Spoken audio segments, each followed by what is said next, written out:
Thank you all for being here for this critical investigation we've been working on for a very long time. We deeply appreciate it. Thank you for the kind words, Attorney General and Director. I appreciate it. Folks, this is what it's like when you work for a president who tells you to go get the bad guys and stop focusing on other extraneous things not related to law enforcement. This is what happens. We had a great team.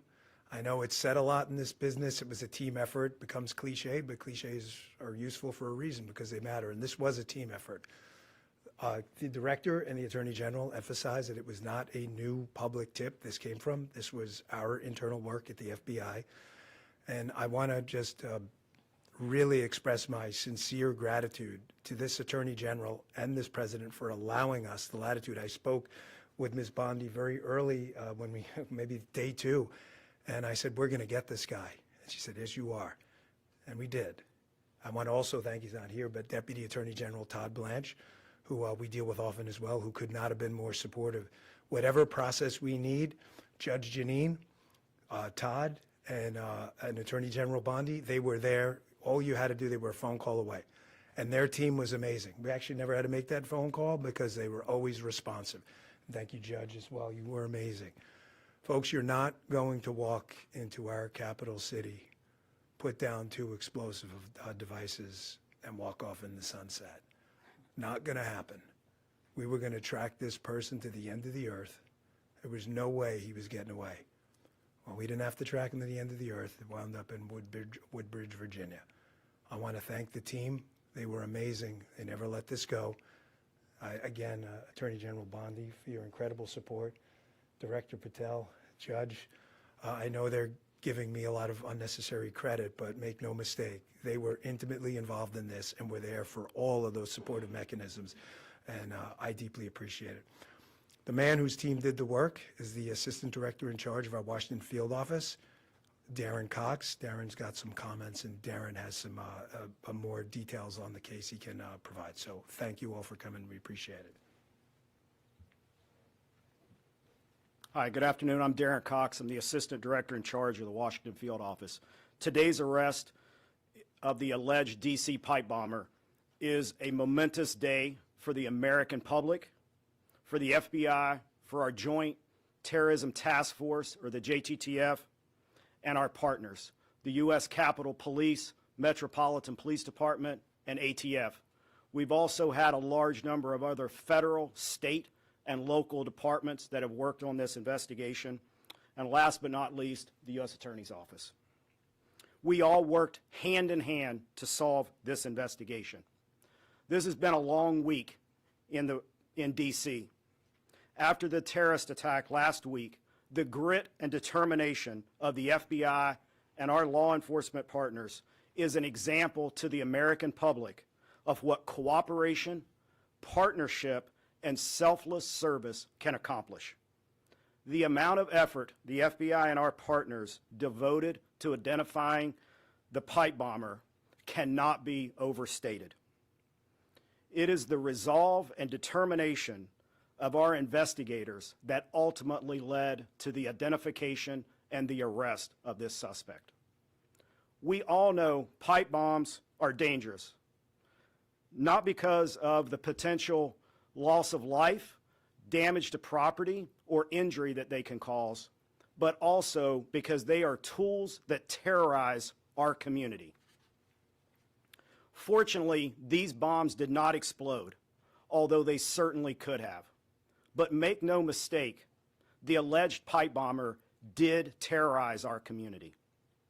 Today's actions underscore the long memory and the long reach of the FBI and our partners. I know some people had given up on finding the perpetrator, but not the FBI and not our partners. We do not forget, we do not give up, and we do not relent. Though it had been nearly 5 years, our team continued to churn through massive amounts of data and tips that we used to identify this suspect. I want to thank Director Patel and Deputy Director Bongino for their leadership and for providing us the resources and the personnel to reevaluate all of the data that we had. we dove into more than 3 million lines of data to come up with this suspect. Director Patel, Deputy Director Bongino, thank you for your support, thank you for your passion, and thank you for your investment in this investigation. From me, on behalf of the investigators, the Washington Field Office, and all of our partners, thank you. I'd also like to thank Judge Pirro. Judge, your team and you are absolutely amazing. You're the type of prosecutors and U.S. attorney, that all of the investigators across the country want to work with. They're hard-nosed and they're aggressive, and thank you for that. I'd also like to thank the American public for providing tips and leads, not just on this case, but every day on cases across the country that are being solved by law enforcement.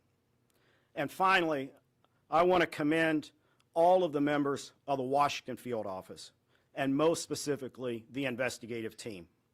Their diligence and persistence led to this arrest today, and they are absolutely, totally dedicated not only to this case, but every case they work. So thank you, Washington Field Office. Last, I will say our work is not done. The FBI will continue to pursue every lead and use every resource that we have to ensure that the D.C. pipe bomber is brought to justice. Thank you. You keep hearing the words partnership and team, and that's what we are. And we could not do this without our U.S. Attorney, Jeanine Pirro. Jeanine, from day one, has worked tirelessly for our country and for our nation's capital. It's my honor to introduce my friend, U.S. Attorney Jeanine Pirro. Thank you very much, Attorney General. And you have been listening to a lot of thank yous and a lot of gratitude. The reason that we're thanking each other to the extent that we are today is because we have seen in this case an incredible collaboration around the clock, in the middle of the night. It doesn't matter. We call each other, we make contact, they need a warrant, they need something, someone wants legal advice. These are the men and women who never give it up. You hear about government employees, but I don't know if you really realize what it is that they do. They are incredible, and this case is big. 4 years, 10 months, and 28 days ago, an individual placed a bomb in the vicinity of both the RNC and the DNC. And for that amount of time, that individual evaded accountability. Today, as a result of the cumulative efforts of the men and women in the FBI and the police department and the Department of Justice, we are finally able to make an arrest of an individual by the name of Brian Cole. As the Attorney General has indicated, he is arrested for transporting an explosive device in interstate commerce, as well as the attempted malicious destruction by means of explosive materials. You know, folks, this case involved millions of pieces of data. And it is a huge win because it was like finding a needle in a haystack. So much of this evidence was very specific, but a lot of it was also very general. For example, there were 233,000 black end caps of the type that were used in this case. I want you to think about the fact that the FBI had to go through the sale of every one of them to try to find commonality with an individual, along with the purchase of the pipe itself, the cap ends, the wires, the steel, and the 9-volt batteries. Every one of those had to be mined and remined to the point where we were able to then connect. And make no mistake, it was this administration, it was this president who made the decision that we were going to use all of our efforts to get it done, and get it done they did. Finally, let me say this. Today begins the formal process of accountability, where this defendant will begin his journey through the criminal justice system. And I pledge to you that the United States Attorney's Office will take this case across the finish line.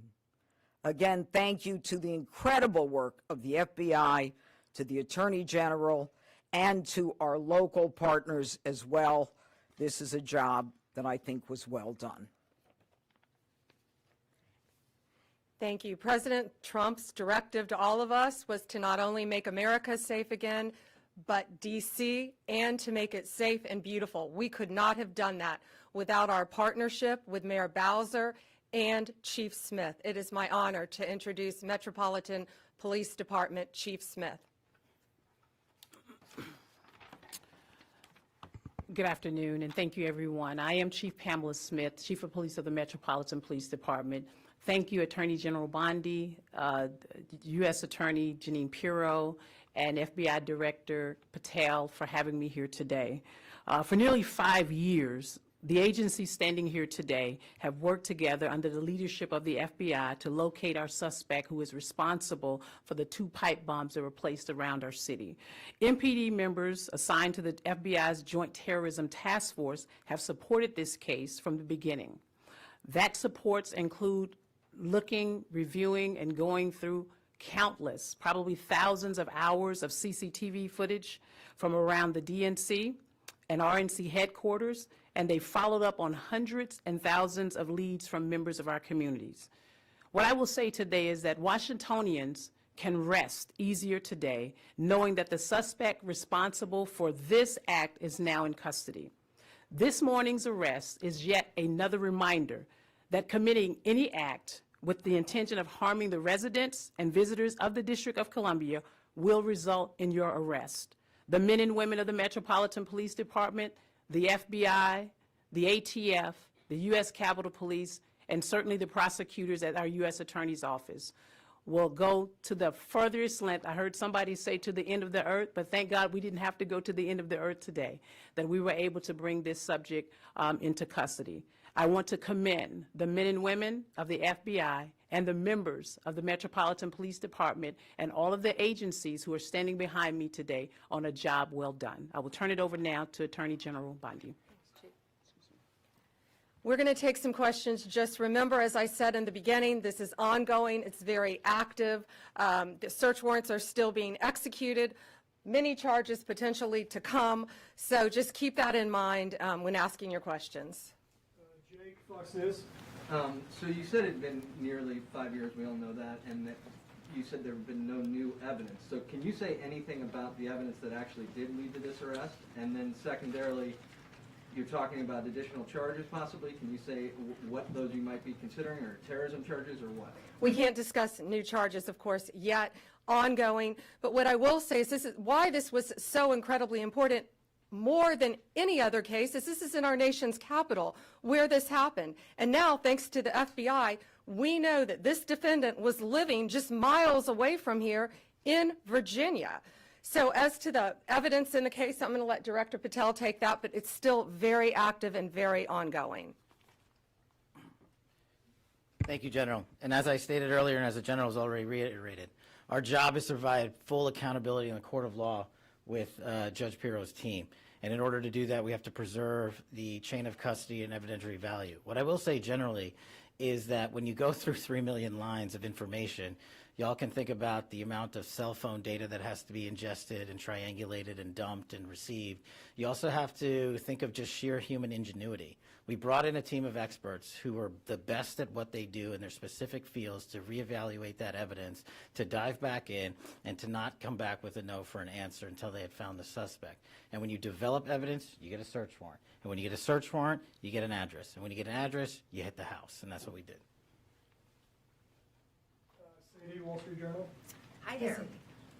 So what can you tell us about this person's motivations and whether they were driven by politics or for any other reason why? Right now, it's ongoing. Again, we just executed the search warrant early this morning. It's ongoing.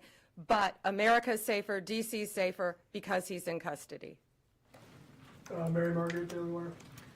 Thank you so much. So Any theory on why Kamala Harris is never mentioned coming within 20 feet of being assassinated, and any news on why her Secret Service team took so long to find this bomb at the DNC?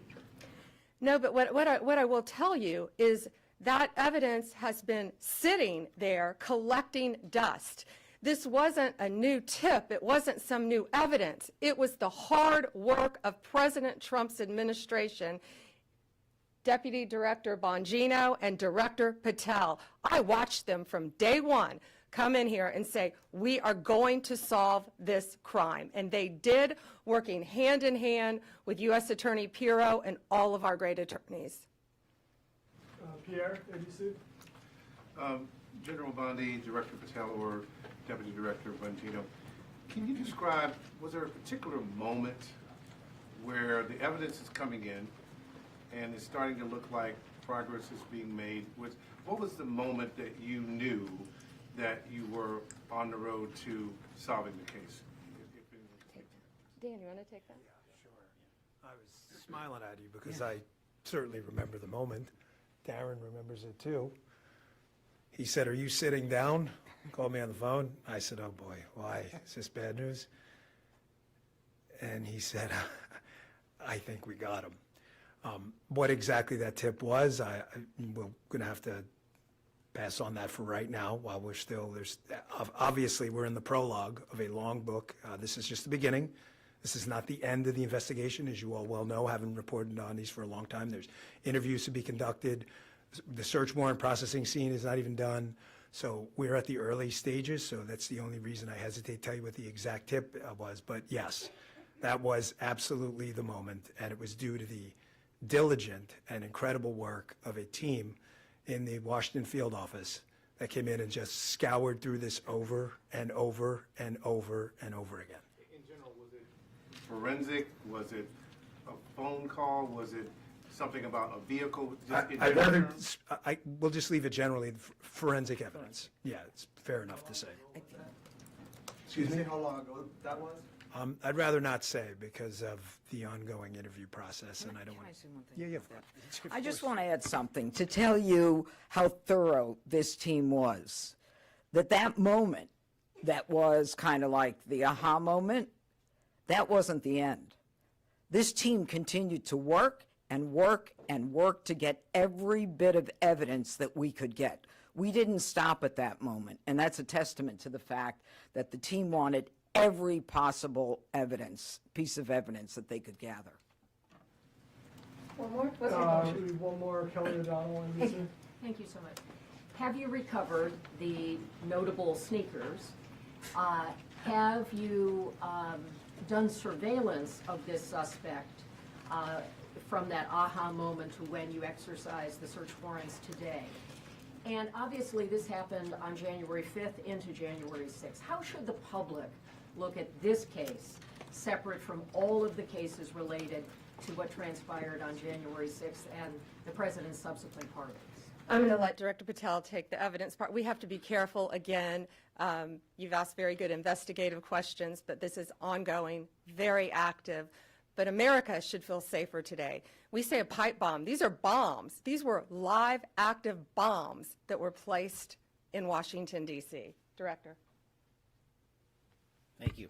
This shows you how much detail you and the American public have paid attention to this case. Of course, we analyzed everything that you're seeing on this poster board and information that you will see through the formal charging process and court process. But we want to let that evidence speak for itself because, again, we do not want to disrupt the accountability that we owe the American public. Yes, you heard about the cell phone tower data. Yes, you heard about, of course, we surveil individuals who we think we're going to blow up American citizens. But how and when we do it and why we do it is not something we're ever going to reveal unless the Department of Justice deems it fit at trial. So we appreciate your attention to detail and your hardcore investigative work, but you can just imagine some of those same skills were being utilized by this FBI, this Department of Justice, our partners, the ATF, and everybody across the board, and this is an interagency win for the American people. Radar before. Thank you all. And one more thing, this is the best birthday present I think Deputy Director Bongino could ask for today. Happy holidays, Merry Christmas. Thank you.